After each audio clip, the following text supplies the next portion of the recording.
Hello, welcome all to a new season. And in this episode, we are actually going to be talking about the 2004 movie Catwoman. I am here with my co-host today, and we are going to be discussing this particular film. Now, before we actually go into it, I actually want to read some production notes for this film. It will kind of help explain what we are talking about in the episode.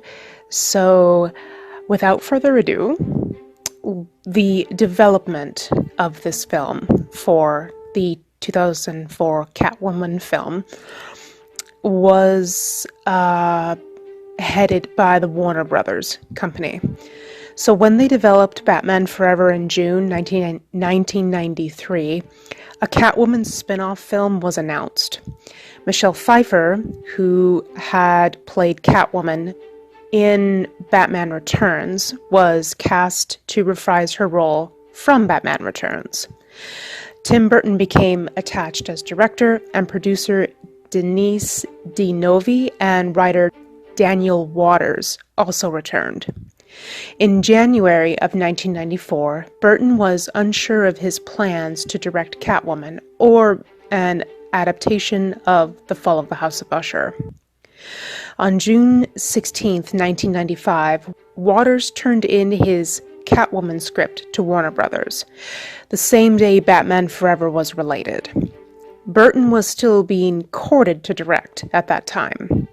Waters joked, saying turning it in the day Batman Forever opened may not have been my best logistical move, in that it's the celebration of the fun for the whole family Batman.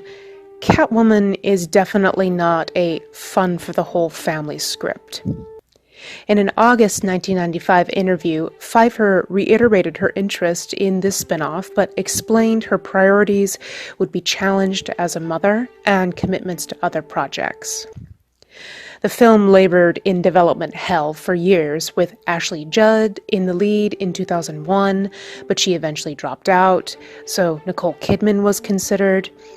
When Warner Brothers canceled a Batman vs. Superman film scheduled for 2004, the studio decided to quickly produce Catwoman as replacement, starring Halle Berry.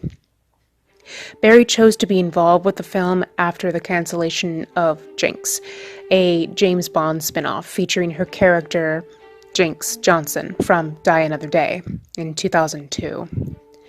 Josh Lucas was considered at the time for the role of Tom Lone. So the director for Catwoman was a man named Jean Christopher Pitoff Comer, and he had a director's note in the production notes on the Wikipedia page, which said,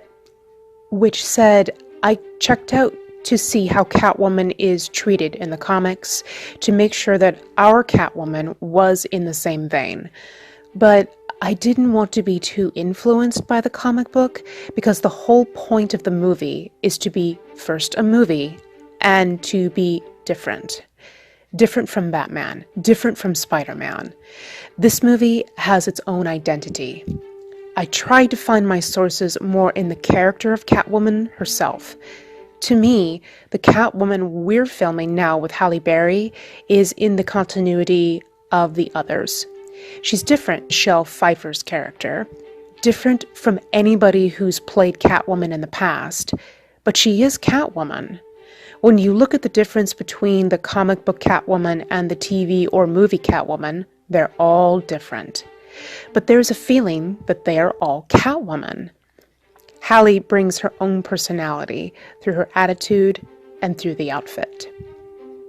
Now, my partner had some thoughts on this entire situation, so we are going to get into that now. So anyway, from the beginning.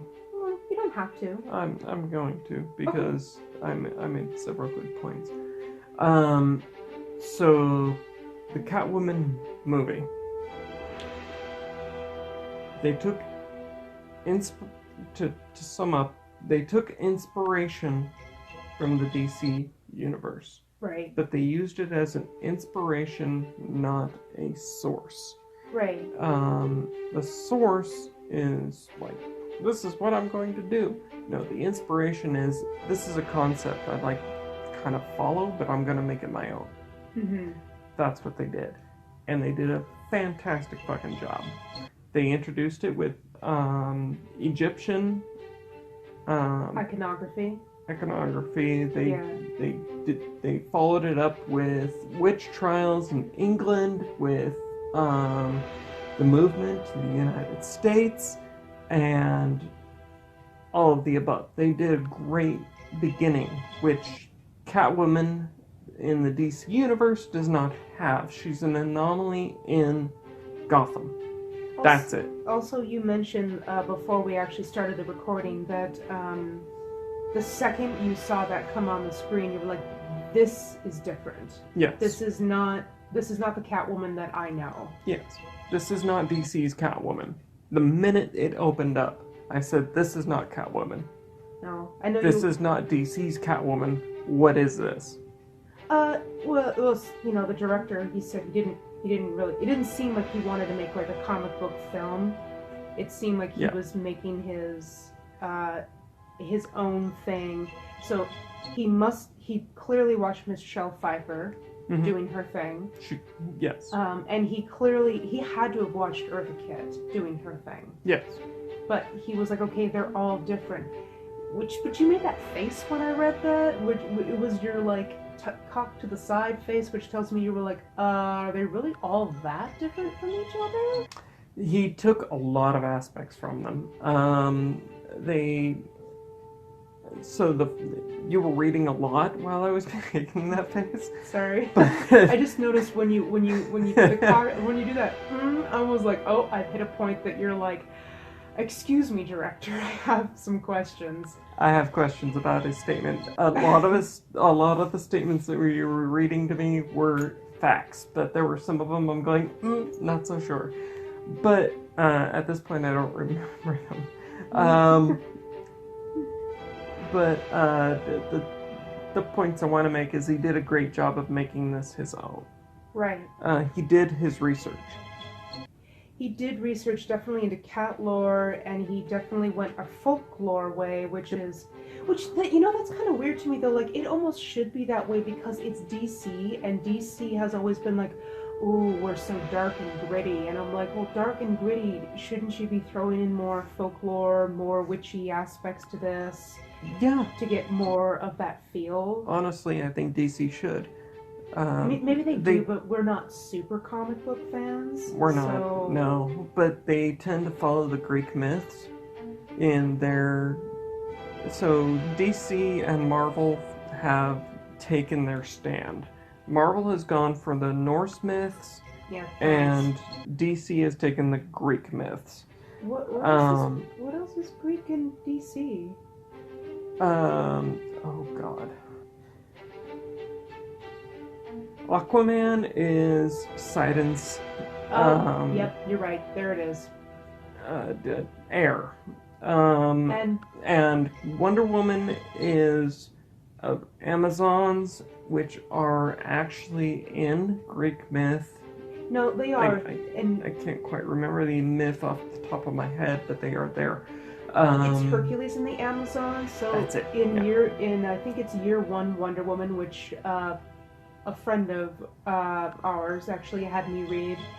She is the daughter in this particular canon. She's the daughter of her mother and Hercules. So that's why Wonder Woman's so freakishly strong, is because she's descended of god blood. Because Hercules, son of Zeus, all that jazz. Yeah. Okay, so you're right. They took the Greek route. Okay, so they didn't hold on to it terribly hard, but they did. No. They took the Greek route, and there are other characters that I'm not remembering off the top of my head, but they are Greek in origin. Yeah, those two are. But those two are the top of the list. So he's not too far off if he's pulling from. Well, then Egypt. again, he's pulling more from Egypt than He's he is pulling Greek. from Egyptian, but you know what? The Greeks were influenced by the Egyptians. They traded with them all the frickin' time. That's true. They are connected to the Mediterranean, so I'm not surprised. Okay. This directly actually does connect into the DC universe, whether he means to or not. DC may or may not have actually noticed that that's where they were going. Probably not. Which I thought was funny. I don't put a lot of faith in mass producers, so No, probably not. I mean, the one thing that I did say, like, we're on rewatch for this too, because I hadn't seen it in a long time, like, I know Nostalgia Critic came really hard on this movie back in the day because he's like, oh, none of this stuff makes sense. Also, this isn't Catwoman. The villain is very DC. Oh, very. Like, it's like, she's unbreakable. Yeah, it's like she's a evil makeup corporation and you can't break her face. Yeah. They have a calendar man in DC. Come on. No shit. I mean, they have some stupid-ass characters in DC for villains. DC, if you're listening, we're not sorry. I am not sorry. You have some stupid-ass characters for villains, but on the same vein, DC has some of the best villains in the goddamn comic book universe. No, that's true, because, like, Harlequin, Catwoman, Poison Ivy, Joker... Oh, God. The Joker is, like, number one, the most fearsome villain I would never want to come across. Yeah, no, that Ever. That guy's psychotic. That guy's crazy. To an nth degree that I don't want to touch. No. So, okay, so DC does have some epic villains. But, Calendar Man is not one of them. No. Catwoman is not technically a villain in the DC universe. She's an anti-hero. She does steal. She does have a new shiny complex beyond what she can contain, which is shown in the video, or in Catwoman movie, because she does steal all of this stuff that she stopped the robbers, but she stole the loot, alright? She put it back, though, I mean... And then she gave it back. At least some of it. Right. She kept the pristine one, the one worth the most. Oh yeah, she kept that one. But she's an anti-hero. She stole it, she felt bad about it, she gave it back, but she stopped the robbers and took it herself. It's very complicated, No. but she's also in a transition period in the character arc. She doesn't know where she's going with it. No. But, okay, so before... So, you told me you hadn't seen this movie Ever. because everyone said it was bad. Do you remember what they said about it, or just it's bad?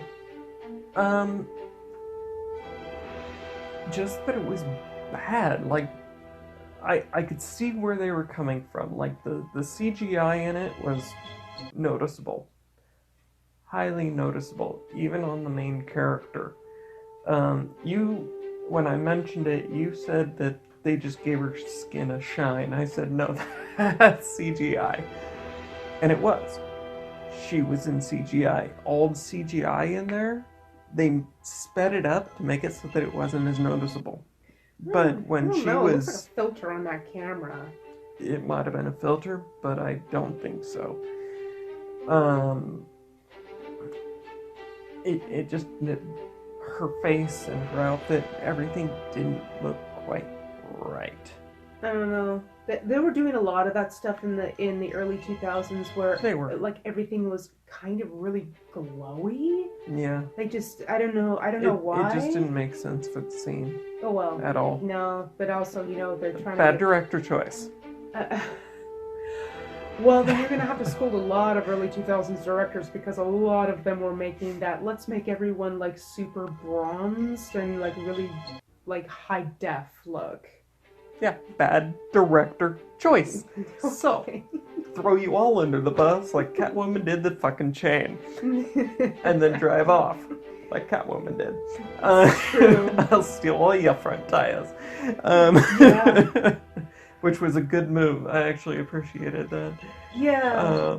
Wasn't quite sure what she was going for there until the end. I Yeah. appreciated that. That was pretty cool. Well, see, Kept me in suspense a little bit. I know you said, again, before we started the recording, you did say that, like, this is actually a really good example of, avoiding plagiarism? yeah, of avoiding, like, some huge copyright issues. Yes. The director did his fucking research, which I appreciated. Heavily. I wish more directors would. Especially nowadays.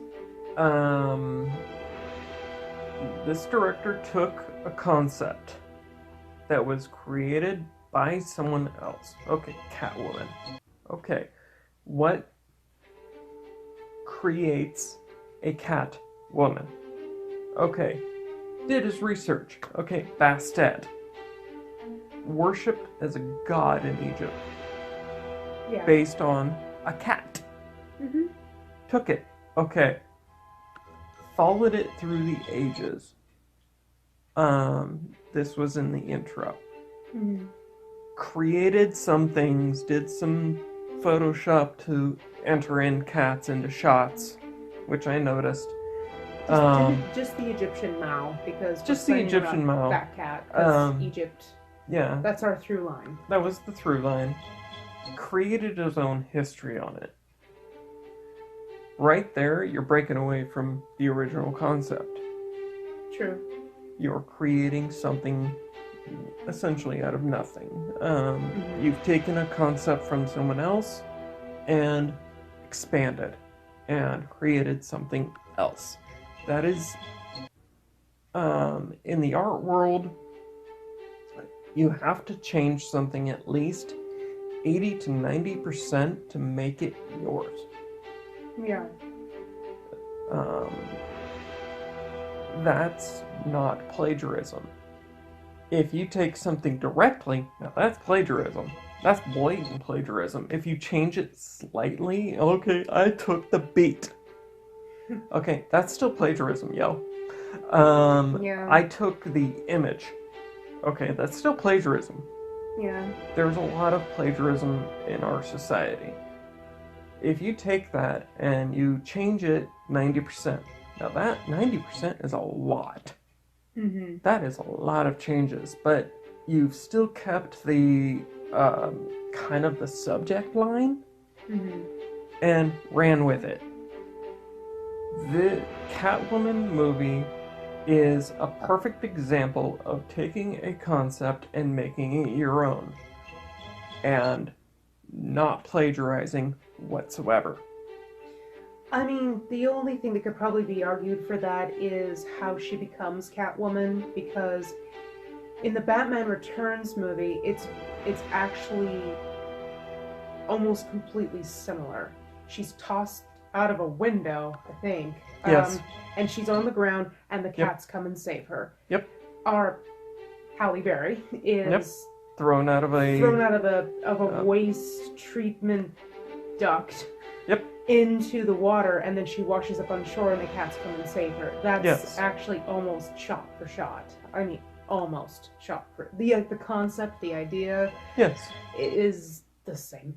It's pretty much shot for shot. So it could be argued that that's actually some plagiarism. Could be argued, but take it as a whole, 90%. There's a 10% window. It's true. That means you can take 10% of a concept and put it into a movie.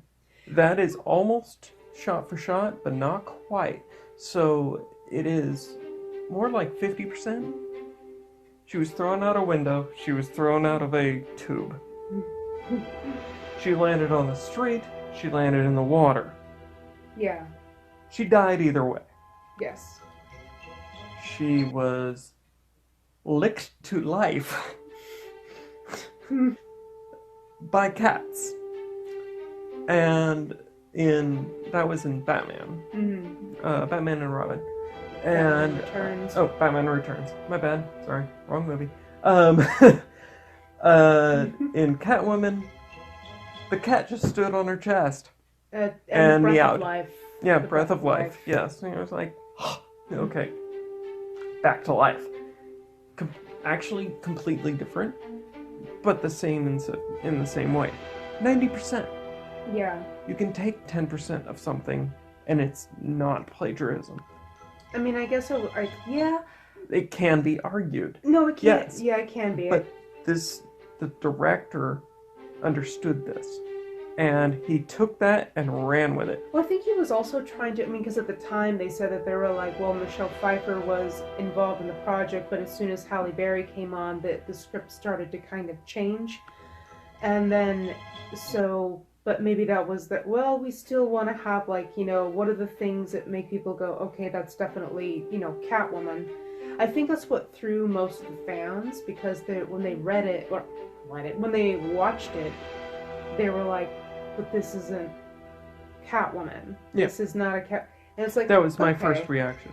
But I guess they were going to see a woman a movie that was specifically Catwoman. So they were expecting like all the frickin' Batman movies with his same origin story over and over and over and over again. I think that's what they were hoping for. I was expecting Selena Kyle as Catwoman. Yeah. I was not expecting Patience Phyllis, the art critique who's living in an apartment across the street from a rowdy group of 40-year-olds who are metalheads and just want to play their music loud, and had their own minibar. I didn't expect that. I expected Selena Kyle, who had been raised on the streets, was a thief and very self-supportive and needed to have some oomph to get along in her world in Gotham, of which this Catwoman movie, every scene I saw in there did not tell me Gotham. It told me New York. It is New York, I think, and also, but you said this is like if this is a good example of not plagiarism. Never once do you get the sense that you're in Gotham. Oh no, so ever. devoid. I never thought that I was in Gotham. Batman didn't show up once. No, the cops were actually on top of everything. Right, because aren't Gotham cops super corrupt? Gotham cops are super corrupt and completely useless. That's fair. Commissioner Commissioner Gordon's the only cop worth any tin. That's it. That's all they got. True.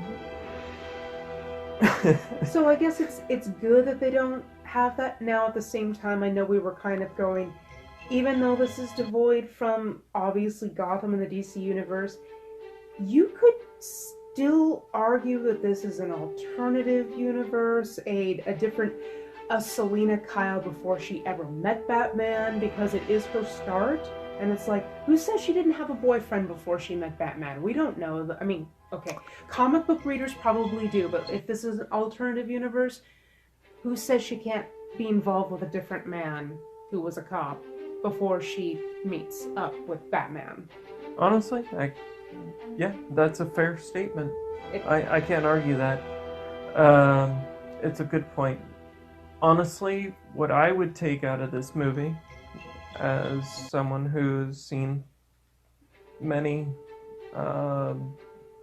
comic book related movies, I would take this as a precursor to the Selena Kyle Catwoman. This is not Selena Kyle. This is someone who is a precursor to her power. She passing on the mantle to Selena later, or yes, okay.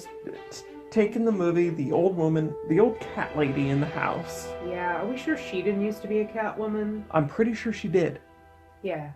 She said, "It's your job now." True. She straight up handed the mantle to her. That's true too. By handing her a mask. True. Okay? she straight up told her that this is a thing that is passed on. I see this as a precursor to the Selena Kyle Catwoman. Okay, so it's... So this has moved from New York to Gotham, and Selena Kyle is the new Catwoman. So she's the... Okay, so this is a precursor to the Gotham Catwoman. This is someone before her. I can see that. So, oh yeah, that would actually make more sense. Why don't people take it like that instead? That would actually make a lot more sense if it's like... No, I like that. That makes a lot more sense, because then it's like, okay, like, guys, just don't take it as, like, Selena Kyle Catwoman. Yes, this is... Yeah, it's like Catwoman origin or something, you know? The origin of the Catwoman line. Yeah. Selena's not the first Catwoman. Because doesn't Batman sort of have... We have a Batman Beyond. Yeah. Which is Batman after Batman, so... So I think the Bruce Wayne Batman is the original Batman. Yeah, but think about the animated series. Yes. Batman Beyond, he's the next Batman. So it's canon in the comics that Bruce Wayne is not the only fucking Batman. I don't remember who's after him, though. I don't remember who's after him, but not in the there's comics, but a number of Batmans after Bruce Wayne. Bruce Wayne trains the first one after him, and then they keep training Batmans as they get broken. And they cannot move on. And, I can't move anymore. I'm kind of wheelchair driven. So I need someone else. So there's actually canon that there's more than one Bruce Wayne. Or not more than one Bruce Wayne, but more than one Batman. Yeah. More than one person wears the suit. I mean, we've watched that, and I know it's not DC, but we watched that in Into the Spider-Verse. You know, it's essentially like Miles Morales. He says, like, anyone can be in the suit. You can wear the suit. So it's like, okay, this idea is not foreign. No. But you know what's kind of fun about early 2000s films that are supposed to be about comic book characters is... A lot of people say, kind of like when the internet was a Wild West place, a lot of our first Marvel and or DC films were kind of a Wild West too. Now there's a formula to it. Everyone knows what you're going to get out of it. I kind of think we should bring back the Wild Western way of doing things in terms of making comic book movies, because they're all kind of just a grind, cookie cutter churned out now, and they're boring. But that's my opinion. People are going to totally at me. You know what? I only have platforms. I only have one thing to say to that. What's that? Thanks, Marvel. Wouldn't we be thinking Disney? Because they're owned... Marvel. Marvel made the cookie cutter. DC, you look back at the DC movies and TV series, they go back a long fucking way. To the 60s to 70s? Yeah. Okay? Superman? He was a long way back there, man. Yeah. He's one of the first ones in color. Yes. Yes, he is. Okay? Superman goes a long way back. Superman, Wonder Woman, The Incredible Hulk, The Flash are all super old TV series. I mean, I remember The Incredible Hulk, where it's just Bruce Bannon sticking his thumb out on a highway, walking it down, going doo, doo, doo, doo, doo. Okay, it's old school Incredible Hulk, and honestly, that's my number one, man. It's no Hulk has ever matched that. I remember the old school Wonder Woman. Bouncing bullets off the freaking wrists, you know. My mom used to watch a lot of Wonder Woman back in the day. She's like, that was a pretty cool show. And Yeah, I remember the Flash where he's running around and runs into a tree. That was the intro. Um, don't take yourself too seriously, guys. It's the Flash. You know, DC's been around for a long time. And so's Marvel. I mean, Marvel has too, there's but an old Captain America from like the Yeah. 60s and stuff. He's like driving around like punching Nazis and Yeah. all that jazz. but Marvel wasn't that big. DC was bigger back then. Now it's all about Marvel. DC's kind of taken a back seat, and they're trying to keep up. But Marvel has joined with the mouse and has surpassed everything because the mouse owns freaking everything. Yep. So what are you gonna do? How do you surpass the mouse? You can't. I don't know. You cast You set mouse traps. That's how you pass it. you cast James Patterson as your new Batman and hope that all the girls that watch the Twilight movies are gonna come to your movie to watch this. That is what you do. Oh, That is goodness. how you make your bank back. And I am sure that I am not wrong on that. I'm almost convinced I'm not wrong about So you that. take an actor from a movie that failed to try and hope that your failing empire does not fail. Twilight- This sounds accurate. Twilight did not fail, honey. It was actually very successful. It's just we think that it failed because it was shot poorly, it was acted poorly, and Everything about it was poor. this is just for the Twilight. That's a different story. Yeah, for the Twilight stands out there. Oh boy. No. Anyway, But anyway. that's a different rant. Yeah, sorry. Yeah, that's a side tangent. But Back to Catwoman. yeah, back to Catwoman. I'm a big fan of Catwoman. She's my favorite. She's my favorite. Dude, I've always loved Catwoman. as far as the DC universe goes, she is by far my top anti-villain in the DC universe. As far as Catwoman the movie, very confusing at first because of your expectations. But what the director did with it and the writers did with it was phenomenal. They avoided so many copyright laws that they did a great job. They took a concept from another artist and made it their own. I give them so many props for that. They did a beautiful job with it. So what we're trying to say is that for everyone that's kind of criticized the Catwoman movie over the years, you might be wrong. You might be wrong. You You- need to take a different eye to it. Yeah. Don't think of it as a DC universe. Think of it as its own thing. Because that's what it is. It's its own entity. It's true. Or maybe take what, you know, Take what you want from take it. what my partner said Honestly. here and say that maybe it's just a precursor to the Catwoman that you know. Maybe Yeah. think of it that way. Maybe that'll make it easier for you to watch. Honestly, it makes it easier for me to watch. I see. I never had any issues with it. The first time I saw it, I was thought like, it was amazing. "Oh, this is a lot of fun." And then everyone was like, "This movie sucks," and I was like, "It does? Well, why?" Honestly, I don't see any points in it that would make it suck.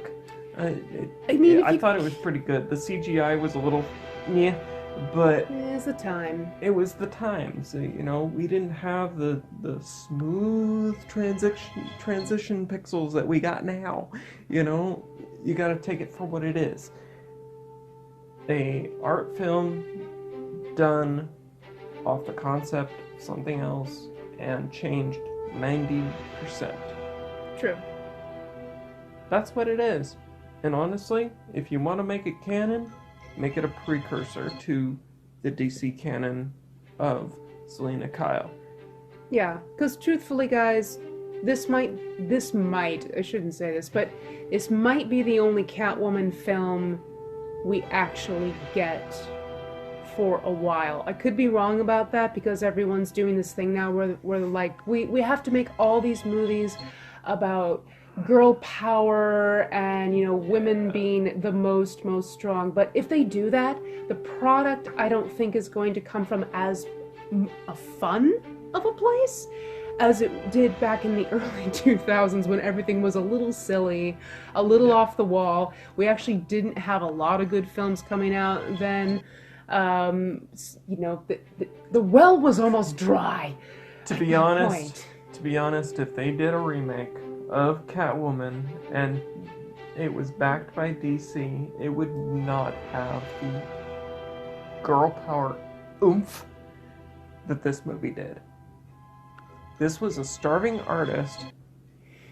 Okay, she wasn't a starving artist. She had an apartment and a good job. She did. That she got fired from, she did, might I add. But she also kind of sold out everything to work for a company. She didn't get to do the thing where she pursued anything. She didn't. It wasn't what she loved. No. She sold herself out to the company. Go to work for the man. She was an artist who sold herself out to a company, and she became something else. True. Probably not how she thought her life would go. Probably not. But she got her own power. True. She rose above the system. And isn't that what everybody wants to do? That's just get above the system? Yeah. And that's actually what they would still try to do now, but again, I don't think that... Oh, they wouldn't succeed. It would be a little bit more hollow, a little bit more forced, I think. Oh, everything's forced these days. Come on. I know. Well, they would take the fun out of it, for sure. Oh, definitely. So, most definitely. Because right now, no one's focused on Catwoman. We're focused on Harlequin right now. Yeah. Harlequin is a girl right now, which is fine. I That's like Harlequin. That is a different rant. Again, we don't hate Harlequin. We love Harlequin. I love Harlequin, but that is a huge different rant. Huge rant. Curious about that rant now, but that'd have to be a different episode, but now my curiosity's piqued. I have thoughts and feelings. Restraining on asking. The episode's gonna get way too long. And I'm done on Catwoman, so... Okay, so... I love Catwoman. Catwoman's awesome. The movie and the character from DC, they're both awesome. Yeah, I definitely think that the Catwoman movie is a precursor to the Selena Kyle Catwoman. So that's my final... And those, all right. Final thoughts right there. So bam. Those are our... I'm not unhappy with the movie. Good. You hear that, people? It's not terrible, actually. You should maybe give it a second shot. All right, so I think we're going to conclude this episode, and we will see you in the next one. Good night. Bye, buddy.